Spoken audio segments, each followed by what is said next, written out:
안녕하세요. 한겨레신문 경제부의 류익은 기자입니다. 책 21세기 자본을 통해 전 세계에 피케티 신도림을 일으켰던 프랑스 파리 경제대 토마 피케티 교수를 한겨레에서 만났습니다. 한국의 불평등 문제를 중심으로 피케티 교수의 생각과 고민들을 짚어보겠습니다.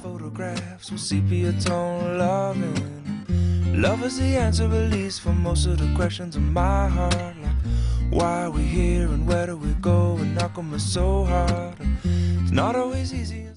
한국이 지난 2012년 기준 소득 상위 최상위 10%가 전체 국민 소득에서 차지하는 비중이 약 45%에 이른다는 연구 결과가 있습니다. 이를 토대로 한국의 불평등이 심각한 사회라고 우리가 말할 수 있을까요? 또 다른 나라와 비교하면 어느 정도 수준일까요? 한국은 흥미로운 사례라고 할 수 있습니다. 한국의 경제는 급속도로 성장해왔고 세계적으로 봤을 때 매우 성공적인 성장을 이룬 경제라고 할 수 있습니다. 그러나 동시에 한국의 경제 성장률이 5% 수준대의 고성장을 지속하는 것도 어려운 것이 사실입니다. 따라서 불평등의 문제, 분배의 문제가 한국 경제에서 더욱 중요한 문제로 부각될 것입니다. 기자님이 언급하신 바와 같이 한국에서 소득 불평등의 문제가 상대적으로 커지고 있는 것 같습니다.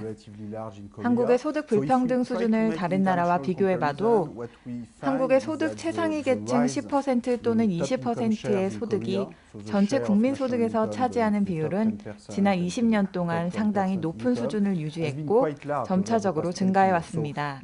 한국의 불평등 문제의 심화 정도를 다른 나라들과 비교하자면 미국보다 심각한 수준은 아니지만 유럽의 국가들이나 일본에 비해서는 그 정도가 높다고 할 수 있습니다. 이런 현상은 당연히 관심이 가는 부분이고 불평등 문제를 해결하기 위해서는 교육에 대한 투자와 누진세 정책 등 여러 종류의 정책들을 활용해 해결해 나갈 수 있을 것입니다. 결론적으로 한국의 소득 상위 계층의 소득이 전체 국민 소득에서 차지하는 비율은 지난 20년간 상당히 높은 편이었으며 계속 그 비율이 증가해 왔다고 할 수 있습니다. 한국은 위안위기 전 소득 상위 10%가 전체 소득에서 이제 차지하는 비중이 한 33%였습니다. 그러니까 불과 한 14, 15년 만에 한국의 불평등 수준이 한 10%포인트 이상 늘어났는데요. 위안위기 당시 이제 IMF의 권고에 따라서 한국에서 대대적인 인력 구조 조정, 고금리 처방, 금융 개방 등의 조처가 이루어졌습니다.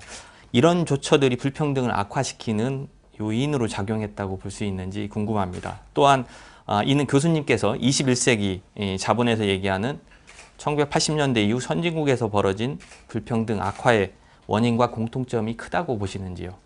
I think that yes, some of the reforms that were adopted after the financial 한국은 금융위기 이후로 여러 가지 개혁들이 시행됐고 그중 상당수는 IMF의 권고에 의해 시작된 개혁들이라고 할 수 있습니다. 저는 이 개혁들이 현재 한국 사회의 불평등의 문제가 심화되는 데 영향을 주었다고 생각합니다. 특히 금융산업에 대한 규제 완화의 경우 제가 책에서 언급한 바와 같이 여러 국가들에서 불평등의 수준을 높게 하는 데 영향을 주었습니다.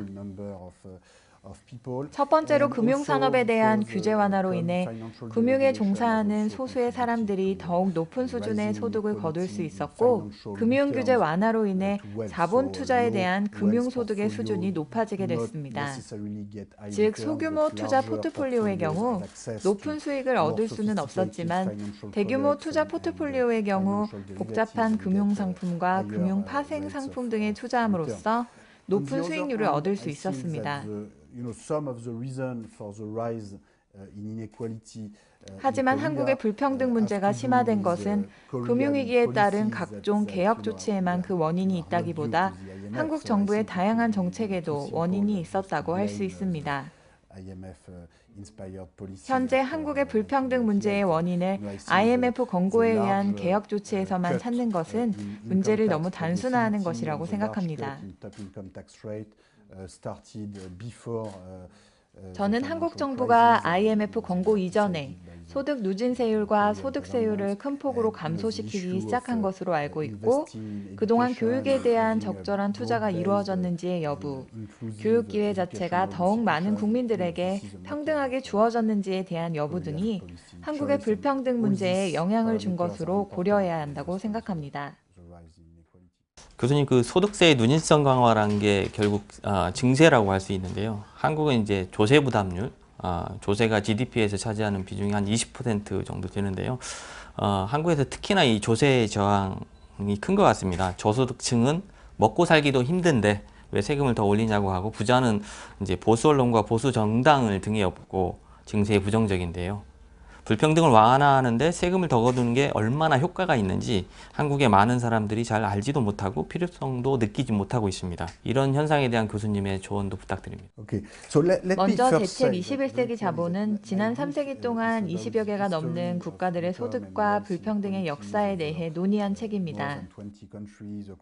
저는 이 책을 통해 독자들에게 역사적 데이터를 제시하면서 독자들이 각자 누진세 정책과 여러 정책 등에 대해 직접 결정을 내릴 수 있도록 한 것입니다. 제 책의 마지막 부분에서 어느 정도의 결론을 내리기는 했지만 저는 독자들이 저와 다른 결론을 내리는 것에 대해 아무런 문제가 없습니다. 궁극적으로 제 책은 한국의 국민들이 한국의 현재 상황에 대해 어떠한 정책으로 대처해야 하는지 말하고 있는 책은 아닙니다. 저는 제 책을 통해 단지 우리 삶에 있어서 매우 중요한 불평등이라는 이슈의 역사에 대한 정보를 독자들에게 제공하고 싶었을 뿐입니다. 소득세, 누진세 정책과 관련해 우리가 세수 규모 자체를 늘려야 하는 것인가?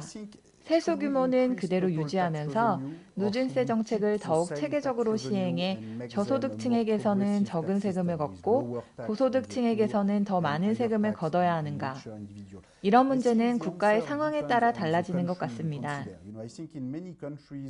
다수의 국가에서는 이미 세수의 규모가 너무 높은 수준이거나 충분히 높은 수준일 수도 있습니다. 이런 국가의 경우는 전체 세수를 증대할 필요는 없다고 생각합니다. 누진세 정책을 더욱 효율적으로 시행해 고소득층에게는 많은 세금을 걷고 노동자층에게는 적은 세금을 내도록 하면 될 것입니다.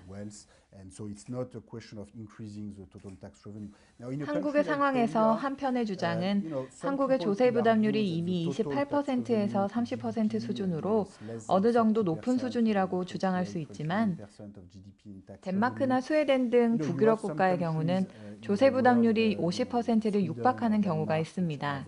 이런 상황을 감안할 때 결국 걷어들인 세금을 어떻게 사용하느냐가 중요한 것이라고 생각합니다. 세금으로 국가의 공교육 시스템과 공공 서비스에 투자할 경우 국가 경제의 생산성과 성장을 위해 긍정적인 요소로 작용하게 될 것입니다. 전 세계적으로 높은 경제 성장률을 기록하고 있는 나라들을 보면 한국보다 높은 조세 부담률을 가진 나라들이 다수 있습니다. 걷어들인 세금을 어떻게 사용하느냐가 관건이라고 생각합니다. 여기에는 단순히 한 가지 방식의 해결책은 없다고 생각합니다. 또 네 번째로 그 연구자뿐만 아니라 정책 당국자 그리고 시민들이 왜 관심을 갖고 불평등 문제를 지켜봐야 한다고 생각하시는지 궁금합니다. 불평등 자체가 나쁜 문제는 아니라고 생각합니다. 적절한 수준의 불평등은 성장과 혁신에 매우 유용한 요소라고 생각합니다. 문제가 되는 것은 과도한 수준의 불평등입니다. 불평등의 수준이 과도하게 되면 불평등은 더 이상 성장에 유용한 요소로 작용하지 않고 실제적으로 성장을 저해하는 요소로 작용할 수도 있습니다. 과도한 수준의 불평등은 사회계층의 이동 가능성을 저해하고 불평등이 영속적으로 지속되는 결과를 낳을 수도 있습니다. 과도한 수준의 불평등은 성장을 저해하는 요소라고 할 수 있습니다. 경제가 성장하기 위해서는 저소득층 가정에서 태어난 사람들을 포함한 새로운 계층의 사람들이 교육을 통해 인재로 성장해 사회 구조를 변화시키고 사회계층 간의 자유로운 이동 가능성이 보장돼야 합니다. 심화된 수준의 불평등은 이러한 사회계층 간의 이동 가능성을 매우 감소시키게 됩니다. 과도한 불평등은 우리의 민주주의 체계에 부정적인 영향을 줄 수도 있습니다. 경제적 불평등은 국민의 정치 참여 가능성의 불평등을 동반하는 경우도 많기 때문입니다. 불평등을 완화하는 가장 좋은 해법은 뭘까요? 교수님께서는 주로 이제 그 세금 해법을 제안을 하셨는데요. 세금 외에 다른 해법들은 어떤 것들이 있을까요? 소득 불평등을 완화하고 성장을 지속하기 위해서는 다양한 정책들이 종합적으로 시행돼야 한다고 생각합니다. 가장 중요한 두 가지 해결책은 교육과 누진세 활용 정책입니다. 교육에 대한 투자와 누진세의 활용은 서로를 보완하는 해결책이라고 할 수 있습니다. 역사적으로 볼 때 교육에 대한 투자는 국가 간의 부의 불평등 정도와 한 국가 내의 불평등 정도를 완화하는 데 유용하게 사용된 것을 알 수 있습니다. 한국과 중국의 경우에도 교육에 대한 투자가 이뤄지면서 양 국가의 생산성의 격차가 좁혀진 것을 알 수 있습니다. 아울러 한 국가 내에서도 교육의 투자를 통해 더 많은 사람들이 교육의 혜택을 누리게 되면 불평등의 정도가 줄어든다고 할 수 있습니다. 하지만 교육에 대한 투자만으로는 충분치 않다고 생각합니다. 한국과 미국, 일본, 중국, 유럽의 다수 국가들도 엄청난 수준의 부가 소수의 가문들과 부유층에 집중된 것을 볼 수 있습니다. 이렇게 집중된 부는 상당히 긴 기간 동안 세습되는 경향을 가지기도 합니다. 이런 상황에서 평화적인 방법으로 소수에 집중된 부의 문제를 해결하는 방법은 누진세 정책이라고 생각합니다.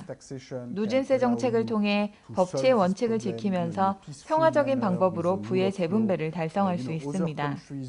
몇몇 국가에서는 부유층을 감옥에 수감하기도 하고 부유층의 재산의 일부를 국가에서 강제로 수용하기도 하는데 이런 방법은 효율적인 방법이 아니라고 생각합니다. 누진세 정책을 통해 이런 부의 집중화 문제를 좀 더 효율적이고 평화적으로 해결할 수 있다고 생각합니다. 마지막 질문인데요.